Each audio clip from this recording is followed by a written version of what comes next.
Hello friends, welcome to Kannan info Tamil. நம்ம இன்னைக்கு என்ன டாபிக் பார்க்க போறோம் அப்படின்னா, உங்களில் பல பேர் சீனா இந்தியாவுக்கு எதிராக செய்யக்கூடிய ஸ்டிங் ஆஃப் பேர்ல்ஸ் திட்டம் பத்தி கேள்விப்பட்டிருப்பீங்க. அதே போன்று இந்திய பெருங்கடல் பகுதியில சீனாவின் ஆளுமையை தடுப்பதற்கு இந்தியா செய்யக்கூடிய நெக்லஸ் ஆஃப் டைமண்ட் திட்டத்தை பத்தியும் கேள்விப்பட்டிருப்பீங்க. அந்த வரிசையில இந்தியா சீனாவை கவுண்டர் செய்வதற்கு இரண்டாவது திட்டத்தை கையில் எடுத்திருக்காங்க. அதுதான் டபுள் ஃபிஷ் ஹுக் ஸ்ட்ராட்டஜி.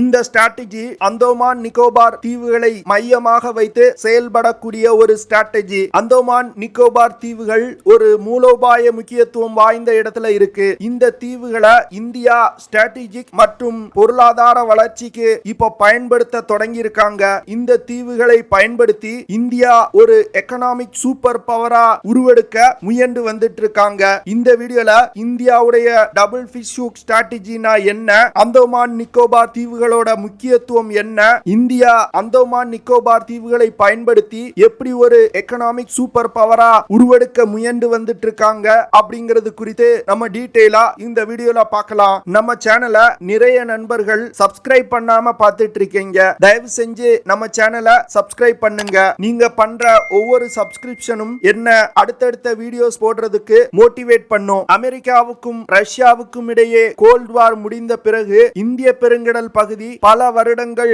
அமைதியாக தான் இருந்தது. ஆனா கடந்த 10 வருடங்களா இந்திய பெருங்கடல் பகுதி ஜியோபாலிட்டிக்கல் யுத்தத்தோட ஒரு மைய பகுதியா மாறி இருக்கு. இந்திய பெருங்கடல் பகுதியில இவ்வளவு கொதிப்பான சூழ்நிலை நிலவுவதற்கு காரணம் சைனா சவுத் சைனா சி மற்றும் இந்திய பெருங்கடல் பகுதியை தங்கள் கட்டுப்பாட்டுல கொண்டு வருவதற்கு பல ஸ்ட்ராட்டஜிகளை கையில் எடுத்து செயல்படுத்தி வர்றாங்க. சவுத் சைனா சீல பெரும்பாலான பகுதிகள் தங்களுக்கு சொந்தம் அப்படின்னு சொல்லி ஜப்பான், பிலிப்பைன்ஸ், தாய்லாந்து, மலேசியா போன்ற அனைத்து நாடுகளுடனும் பிரச்சனை பண்ணி வர்றாங்க. அது மட்டும் இல்லாம சவுத் சைனா சீல சில செயற்கையான தீவுகளை உண்டு பண்ணி அந்த தீவுல ராணுவ தளங்கள் அமைக்கிறாங்க. இதன் மூலமா சவுத் சைனா சி பகுதியில் இருக்கக்கூடிய நாடுகளுக்கு ஒரு மிகப்பெரிய அச்சுறுத்தலை கொடுத்து வர்றாங்க. இந்த சூழ்நிலையில இந்திய பெருங்கடல் பகுதியில இந்தியாவின் ஆளுமையை குறைப்பதற்கு ஸ்டிங் ஆஃப் பேர்ல்ஸ் திட்டத்தை கையில் எடுத்து பங்களாதேஷ் நாட்டுடன் நெருங்கிய நட்புறவை உருவாக்க முயல்றாங்க. பங்களாதேஷ் நாட்டிற்கு ஆயுத விற்பனையிலும் ஈடுபட்டு வர்றாங்க. மியான்மர் நாட்டுல ஒரு நேவல் பேஸ் அமைக்கவும் திட்டமிட்டு வர்றாங்க. ஸ்ரீலங்காவுடைய ஹம்பன்தோட்டா துறைமுகத்தை தங்களுடைய கட்டுப்பாட்டுல கொண்டு வந்துட்டாங்க. மால்தீவ்ஸ் நாட்டையும் தங்களோட கட்டுப்பாட்டுல கொண்டு வர முயற்சி செய்து வர்றாங்க. அது மட்டும் இல்லாம பாகிஸ்தான்ல குவாடர் துறைமுகம் முழுவதும் சீனாவின் கட்டுப்பாட்டுல இருக்கு. ஆப்பிரிக்கால ஜிப்ரூட்டி அப்படிங்கிற இடத்துல தன்னோட முதல் வெளிநாட்டு ராணுவ தளத்தை சமீபத்துல சீனா அமைச்சிருக்காங்க. இந்த நகர்வுகளின் மூலம் இந்தியாவை சுற்றி வளைத்து இந்திய பெருங்கடல் பகுதி மற்றும் சவுத் சைனா சி முழுவதையும் தங்கள் கட்டுப்பாட்டுல கொண்டு வர சீனா முயன்று வந்துகிட்டு இருக்காங்க. சீனாவின் ஸ்டிங் ஆஃப் பேர்ல்ஸ் திட்டத்துக்கு எதிராக இந்தியா நெக்லஸ் ஆஃப் டைமண்ட் அப்படிங்கிற ஒரு திட்டத்தை கையில் எடுத்து செயல்படுத்தி வர்றாங்க.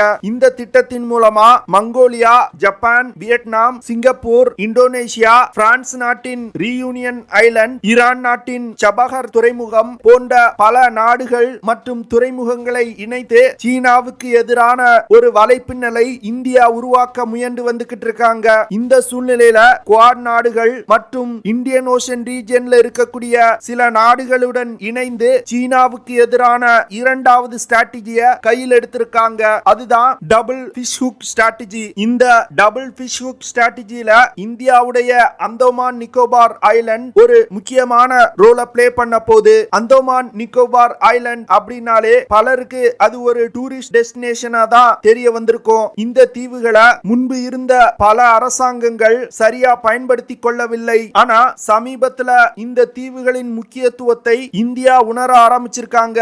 இந்த டபுள் ஃபிஷ் ஹுக் ஸ்ட்ராட்டஜியோட தொடக்க புள்ளியே அந்தமான் நிக்கோபார் ஐலண்ட் தான். அந்தமான் நிக்கோபார் தீவுகள்ல இந்தியா தன்னோட முப்படை ராணுவ தளத்தை அமைச்சிருக்காங்க.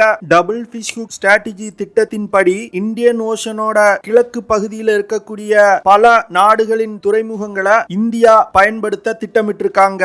அதுவும் குறிப்பா இந்தோனேஷியாவுடைய சபாங் துறைமுகம். சபாங் துறைமுகத்திற்கு அடுத்து ஆஸ்திரேலியாவுடைய கோகோ ஐலண்டுக்கு பிறகு இந்திய பெருங்கடல் பகுதியில் இருக்கக்கூடிய அமெரிக்காவின் ஒரே ராணுவ தளமான டியாகோ காசியா தீவு, இந்தோனேஷியா மற்றும் ஆஸ்திரேலியா ஆஸ்திரேலியாவுடன் இந்தியா சமீபத்துல பல ராணுவ ஒப்பந்தங்கள் கையெழுத்திட்டு இருக்காங்க. இதன் மூலமா இந்தோனேஷியா மற்றும் ஆஸ்திரேலியாவுடைய துறைமுகங்களை இந்திய கடற்படையின் கப்பல்கள் பயன்படுத்த முடியும். அடுத்து டியாகோ காசியா தீவுல இருக்கக்கூடிய அமெரிக்காவின் ராணுவ தளம். அமெரிக்காவுடன் India logistic exchange memorandum of agreement அப்படிங்கிற ஒப்பந்தத்துல கையெழுத்திட்டு இருக்காங்க. இந்த ஒப்பந்தத்தின் மூலம் அமெரிக்காவுடைய ராணுவ தளங்களை இந்தியா பயன்படுத்திக் கொள்ள முடியும். இந்திய பெருங்கடல் பகுதியில் இருக்கக்கூடிய மேற்கு பகுதியில ஓமான் நாட்டுடைய டுக்கும் துறைமுகம், பிரான்ஸ் நாட்டின் ரியூனியன் ஐலண்டுக்கு மிக அருகில் இருக்கக்கூடிய மொரீஷியஸ் தீவு போன்ற இடங்கள்ல இருக்கக்கூடிய கடற்படை தளங்களை இந்தியா பயன்படுத்த திட்டமிட்டிருக்காங்க. ஓமான், பிரான்ஸ், மொரீஷியஸ் போன்ற நாடுகளுடன் இந்தியா ராணுவ ஒப்பந்தங்கள்ல கையெழுத்திட்டு இருக்காங்க.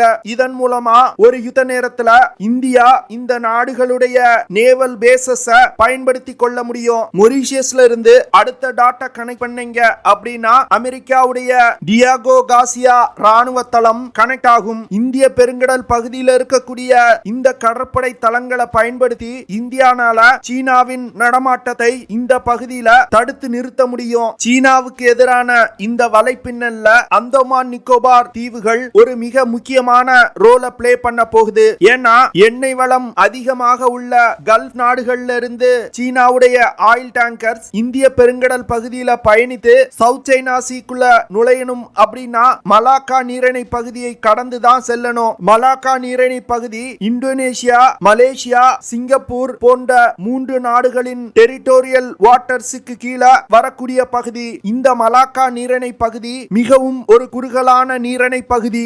இந்த பகுதி வழியாக தான் உலகின் 40% வர்த்தகம் நடைபெறுது. ஒரு வருடத்துக்கு 50,000க்கும் மேற்பட்ட வர்த்தக கப்பல் இந்த மலாக்கா நீரிணை பகுதியை கடந்து செல்லுது. சீனாவுடைய 70% பெட்ரோலியம் மற்றும் எல்என்ஜி இம்போர்ட் இந்த மலாக்கா நீரிணை பகுதி வழியாக தான் நடைபெறுது. 60% சீனாவுடைய வர்த்தகம் இந்த மலாக்கா நீரிணை பகுதி வழியாக தான் நடைபெறுது. இவ்வளவு முக்கியத்துவம் வாய்ந்தது இந்த மலாக்கா நீரிணை பகுதி. இந்த மலாக்கா நீரிணை பகுதிக்கு மிக அருகில் இருக்கக்கூடியது இந்தியாவுடைய கிரேட் நிக்கோபார் தீவு. இப்போ இந்தியா இந்த தீவுல ஒரு ராணுவ தளம் அமைப்பதன் மூலம் ஒரு யுத்த நேரத்துல சீனாவுடைய மொத்த வர்த்தகத்தையும் தடுத்து நிறுத்த முடியும். இதன் மூலமா அந்தமான் நிக்கோபார் தீவுகளை பயன்படுத்தி சீனாவிற்கு ஒரு மிகப்பெரிய நெருக்கடியை கொடுக்க முடியும். ஆனா சிலர் என்ன நினைக்கிறாங்க அப்படின்னா இது போன்ற செயல்பாடுகள்லாம் ஒரு யுத்த நேரத்துக்கு தானே தேவை, இப்போ எதற்காக இதற்கு இவ்வளவு மெனக்கிடணும் அப்படின்னு நீங்க நினைக்கலாம். ஆனா இது போன்ற ஸ்ட்ராட்டஜிக்கல் முக்கியத்துவமான நகர்வுகள் தான் ஃபியூச்சர்ல வரக்கூடிய யுத்தங்களை தடுக்க முடியும். அதனால இந்தியாவுடைய டபுள் ஃபிஷ் ஹுக் ஸ்ட்ராட்டஜி இந்திய பெருங்கடல் பகுதியில இந்தியாவின் ஆளுமையை நிலைநிறுத்துவதற்கு ஒரு மிக முக்கியமான ஸ்ட்ராட்டஜி. இப்போ நம்மளோட அடுத்த டாபிக்கு வரலாம். எப்படி இந்தியா அந்தமான் நிக்கோபார் தீவுகளை தங்களோட எக்கனாமிக் growthக்கு பயன்படுத்த முடியும் அப்படின்னு பார்க்கலாம். அந்தமான் நிக்கோபார் தீவுகளை ஒரு டிரான்ஸ்ஷிப்மெண்ட் ஹப்பா மாத்த முயன்று வந்துகிட்டு இருக்காங்க. டிரான்ஸ்ஷிப்மெண்ட் ஹப் அப்படிங்கிறது வர்த்தக கப்பல்கள் தங்களோட கார்கோவை லோட் மற்றும் அன்லோட் செய்யக்கூடிய இடம். குறிப்பா சொல்லணும் அப்படின்னா துபாயில இருக்கக்கூடிய ஜபேல் அலி போர்ட். இந்த போர்ட் மூலமா தான் துபாய் ஒரு எக்கனாமிக் சூப்பர் பவரா மாறி இருக்காங்க. இந்த போர்ட் மூலமா துபாய் பல மில்லியன் டாலர் வருமானத்தை ஈட்டுறாங்க. அதே போன்று அந்தமான் நிக்கோபார் தீவுகளுக்கு மிக அருகில் இருக்கக்கூடிய சிங்கப்பூர் துறைமுகம். இந்த சிங்கப்பூர் துறைமுகம் ஒரு டிரான்ஸ்ஷிப்மெண்ட் ஹப்பா செயல்படுது. சிங்கப்பூர் துறைமுகம் மட்டும் 630 மில்லியன் டன் கார்கோவை ஒரு வருடத்துக்கு ஹேண்டில் பண்றாங்க. இந்த துறைமுகம் மூலமா சிங்கப்பூருக்கு அதிக வருமானம் கிடைக்குது. இந்த டிரான்ஸ்ஷிப்மெண்ட் ஹப் மூலமா சிங்கப்பூருடைய மேரிடைம் இண்டஸ்ட்ரி பல பில்லியன் டாலர் வருமானத்தை ஈட்டி கொடுக்குது. சிங்கப்பூருடைய ஜிடிபில 7% மேரிடைம் இண்டஸ்ட்ரி கான்ட்ரிபியூட் பண்ணுது. இதுல குறிப்பிடத்தக்க விஷயம் என்ன அப்படின்னா இந்தியாவுடைய கிரேட் நிக்கோபார் தீவுகள் மலாக்கா நீரிணை பகுதி மற்றும் சிங்கப்பூர் துறைமுகத்துக்கு மிக அருகில் உள்ள பகுதி. இந்தியாவுடைய கிரேட் நிக்கோபார் தீவு சிங்கப்பூர் மற்றும் துபாய் நகரத்தை விட மிக பெரியது. கிரேட் நிக்கோபார் தீவு 900 கிலோமீட்டர் கடல் எல்லை கொண்ட தீவு. உலகில் உள்ள 40% கடல் வணிகம் கிரேட் நிக்கோபார் தீவுகளை தாண்டி தான் மலாக்கா நீரிணை பகுதிக்கு போகுது. இதனால கிரேட் நிக்கோபார் தீவு டிரான்ஸ்ஷிப்மெண்ட் ஹப்பா மாத்துவதற்கு ஒரு சிறந்த இடம். இதன் மூலமா இந்தியாவிற்கு பல பில்லியன் பில்லியன் டாலர் வருமானம் கிடைப்பதற்கு வாய்ப்பு இருக்கு. இந்த கிரேட் நிக்கோபார் தீவை இந்தியா டெவலப் செஞ்சாங்க அப்படின்னா உலகின் மிக பிஸியஸ்ட் போர்ட்டா மாறுவதற்கு அதிக வாய்ப்பு இருக்கு. ஆனா ஒரு டிரான்ஸ்ஷிப்மெண்ட் ஹப் அப்படின்னா வெறுமன ஒரு துறைமுகம் மட்டும் கிடையாது. ஒரு deep water port, storage facilities, cold storage facility, அதிவேகமான இன்டர்நெட் கனெக்ஷன், ரோட்ஸ், ரெயில்ஸ் போன்ற பல விஷயங்கள் மேரிடைம் இண்டஸ்ட்ரியை சப்போர்ட் செய்வதற்கு தேவைப்படும். ஆனா பல வருடங்களா இந்தியாவுடைய நார்த் ஈஸ்ட் பகுதி போன்றே இந்த அந்தமான் நிக்கோபார் தீவுகளும் புறக்கணிக்கப்பட்டது. சமீபத்துல இந்தியா அந்தமான் நிக்கோபார் தீவுகளுடைய முக்கியத்துவத்தை உணர ஆரம்பிச்சிருக்காங்க. இதன் காரணமா 2015 வருடம் இந்தியா 10,000 கோடி அந்தமான் நிக்கோபார் தீவுகள்ல இன்வெஸ்ட் பண்ண முன் வந்திருக்காங்க. இதன் மூலமா அந்தமான் நிக்கோபார் தீவுகளை ஒரு டிரான்ஸ்ஷிப்மெண்ட் ஹப்பா இந்தியா மாற்ற முயற்சி செய்து வந்துகிட்டு இருக்காங்க. இந்தியா அந்தமான் நிக்கோபார்ல பல டெவலப்மெண்ட்ஸ கொண்டு வந்துகிட்டு இருக்காங்க. அதுல குறிப்பா சென்னையில இருந்து 2300 கிலோமீட்டர் ஃபைபர் ஆப்டிக் கேபிள்ஸ் அந்தமானின் போர்ட் பிளேர் நகரத்திற்கு லே பண்ணிருக்காங்க. இந்த திட்டம் 1200 கோடி செலவுல செயல்படுத்தப்பட்டு வருது. இந்த ஃபைபர் ஆப்டிக்ஸ் கேபிள்ஸ் மூலமா 400 கிகாபிட்ஸ் பேண்ட்வித் கொண்ட இன்டர்நெட் கனெக்ஷன் அந்தமான் நிக்கோபார் தீவுகளுக்கு கிடைக்கும். அடுத்து அந்தமான் நிக்கோபார் தீவுல வீர் சாவர்கர் இன்டர்நேஷனல் ஏர்போர்ட் அப்படிங்கிற ஒரு விமான நிலையத்தை கட்டமைத்து வர்றாங்க. இந்த விமான நிலையம் 10 மில்லியன் பேசஞ்சர்ஸ் கையாளும் வகையில மிக பிரம்மாண்டமா உருவாக்கப்பட்டு வருது. அடுத்து 2400 கோடி செலவுல அந்தமான் நிக்கோபார் தீவுகள்ல ரயில்வே ப்ராஜெக்ட் டெவலப் செய்யப்பட்டு வருது. இது போன்று அந்தமான் நிக்கோபார் தீவுல ரோட் மற்றும் ரயில் ப்ராஜெக்ட் சமீபத்துல அதிகமா டெவலப் செய்யப்பட்டு வருது. எலக்ட்ரிசிட்டிக்காக 50 megawatt gas base power plant கட்டப்பட்டு வருது. அடுத்து 100 மெகாவாட் கொண்ட சோலார் பவர் பிளான்ட் கட்டப்பட்டு வருது. இந்த திட்டங்களின் மூலம் இந்தியா அந்தமான் நிக்கோபார் தீவுகளை ஒரு டிரான்ஸ்ஷிப்மெண்ட் ஹப்பா மாத்த முயன்று வந்துகிட்டு இருக்காங்க. இந்த விஷயத்தை மட்டும் இந்தியா சரியா செஞ்சாங்க அப்படின்னா இந்திய பெருங்கடல் பகுதியில சீனாவின் ஆளுமையை குறைப்பது மட்டுமல்லாமல் இந்தியா அடுத்த 10 வருடங்கள்ல ஒரு மிகப்பெரிய எக்கனாமிக் சூப்பர் பவரா உருவெடுக்கும். ஓகே ஃப்ரெண்ட்ஸ், நம்ம வீடியோவோட நிறைவு பகுதிக்கு வந்துட்டோம். இதெல்லாம் தான் நான் உங்ககிட்ட ஷேர் பண்ணணும் அப்படின்னு நினைச்ச விஷயங்கள். ஐ ஹோப் நான் ஷேர் பண்ண விஷயங்கள் உங்களுக்கு பிடிச்சிருக்கும்னு நினைக்கிறேன். அப்படி பிடிச்சிருந்துச்சுன்னா ஷேர் பண்ணுங்க, லைக் பண்ணுங்க, கமெண்ட் பண்ணுங்க. மறக்காம நம்ம சேனலுக்கு சப்ஸ்கிரைப் பண்ணுங்க. அப்படியே அந்த பெல் நோட்டிபிகேஷனை கிளிக் பண்ணி ஆல்ங்கிற ஆப்ஷனை எனேபிள் பண்ணிக்கங்க. See you in the next video. Jai Hind.